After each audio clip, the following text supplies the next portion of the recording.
Friends इनकी विनायक चतुर्थी special modak कोलुक्कट्टा எப்படி செய்யறதா இந்த வீடியோல பார்க்க போறோம். இது எவ்வளவு நேரம் ஆனாலும் நல்லா சாஃப்ட்டா இருக்கும். எப்படி செய்யறது பார்க்கலாம் வாங்க. கொழுக்கட்டை பண்றதுக்கு 1 கப் அரிசி மாவு எடுத்துர்க்கேன். இது வீட்ல அரைச்ச மாவு. நீங்க கடையில வாங்குனது இடியாப்பம் மாவு, கொழுக்கட்டை மாவு எது வேணா ஆட் பண்ணிக்கலாம். ஒரு கடாயில போட்டு லோ ஃப்ளேம்ல வச்சு ஒரு 5 நிமிஷத்துக்கு நல்லா வறுத்து எடுத்துக்கோங்க. ஹை ஃப்ளேம்ல வச்சீங்கன்னா மாவோட கலர் சேஞ்ச் ஆகி கொழுக்கட்டை கலரா வரும்.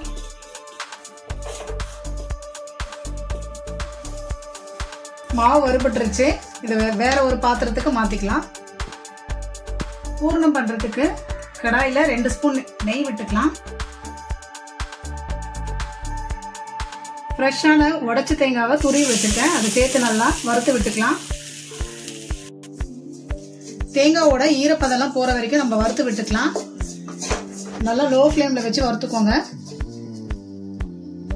தேங்காவோட நான் வேர்க்கடலை ஆட் பண்ணி தான் பூரணம் பண்ண போறேன். அதுக்கு வறுத்து தோல் எடுத்த 3/4 கப் வேர்க்கடலை சேர்த்துக்கிறேன். கூடவே 1 கப் வெல்லம்,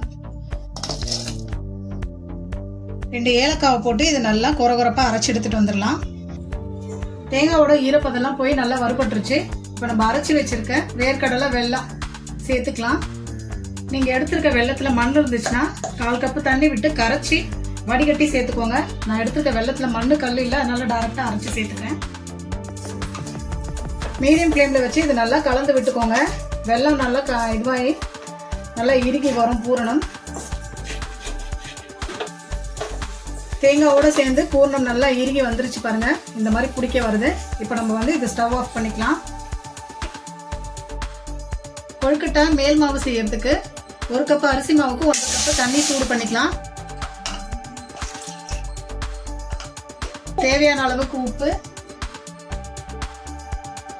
1 ஸ்பூன்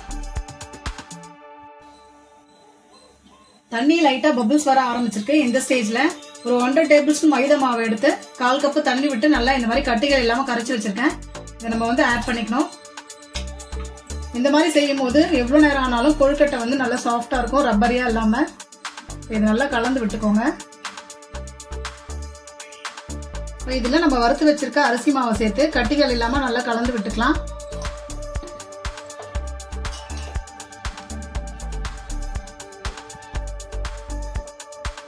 நல்லா கலந்தாச்சு. இப்ப ஸ்டவ் ஆஃப் பண்ணிட்டு இதை வந்து கை பொறுக்கிற சூடு வர வரைக்கும் நல்லா மூடி போட்டு மூடி ஆற வச்சுக்கலாம். இப்படி மூடி போட்டு வைக்கும் போதே மாவு வந்து நல்லா குக் ஆயிரும். இருக்கட்டும்.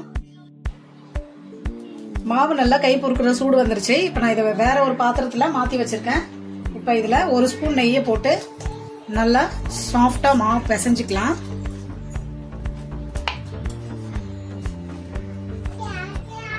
நல்லா பிசைஞ்சாச்சு. இது மேல கொஞ்சமா நெய் தடவி வச்சுக்கலாம், மாவு காஞ்சி போகாம இருக்கிறதுக்காக. உங்களுக்கு நெய் விருப்பம் இல்லைன்னா எண்ணெய் கூட ஆட் பண்ணிக்கலாம். நான் வந்து இந்த மாதிரி மோதக அச்சுல தான் செய்ய போறேன். இதுல எல்லாம் வந்து நெய் தடவி வச்சிருக்கேன். இதை இப்படி க்ளோஸ் பண்ணிட்டு மாவு நல்லா பிசைஞ்சாச்சு. இப்ப இந்த மாவு கொஞ்சமா எடுத்து இது உள்ள விட்டு கொஞ்சமா கையில எண்ணெயோ நெய்யோ தடவிட்டு இந்த மாதிரி ஓரத்துங்கள நல்லா அழுத்தி விடுங்க. அதான் ஷேப் நல்லா வரும்.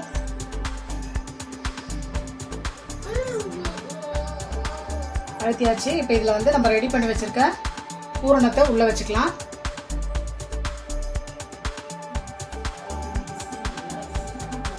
அந்த மேல இருக்க அந்த மாவையே வந்து அப்படியே க்ளோஸ் பண்ண யூஸ் பண்ணிக்கலாம்.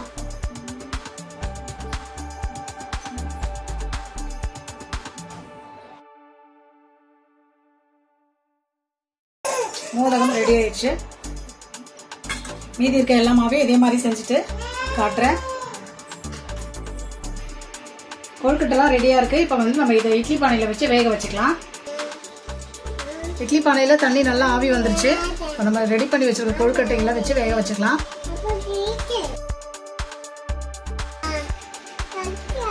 மூடி போட்டு மீடியம் ஃப்ளேம்ல வச்சு 10 நிமிஷத்துக்கு வேக வச்சுக்கலாம்.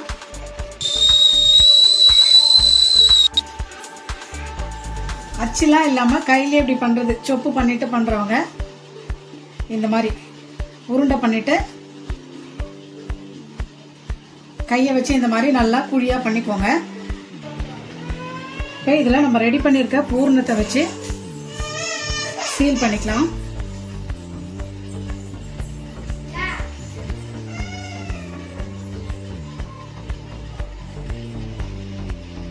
இது இந்த மெத்தட். அச்சு இல்லாம மோதகம் பண்றது எப்படின்னு பார்க்கலாம். மோல்டுலாம் இல்லாதவங்க இந்த மாதிரி சொப்பு பண்ணிட்டு பூரணத்தை உள்ள வச்சுட்டு இது எல்லாத்தையும் ஒண்ணா சேர்த்து ரவுண்ட் பண்ணிக்கோங்க. மேல ஒரு பூம்பு மாதிரி கொஞ்சம் பண்ணீங்கன்னா இந்த மோதகம் வந்துடும்.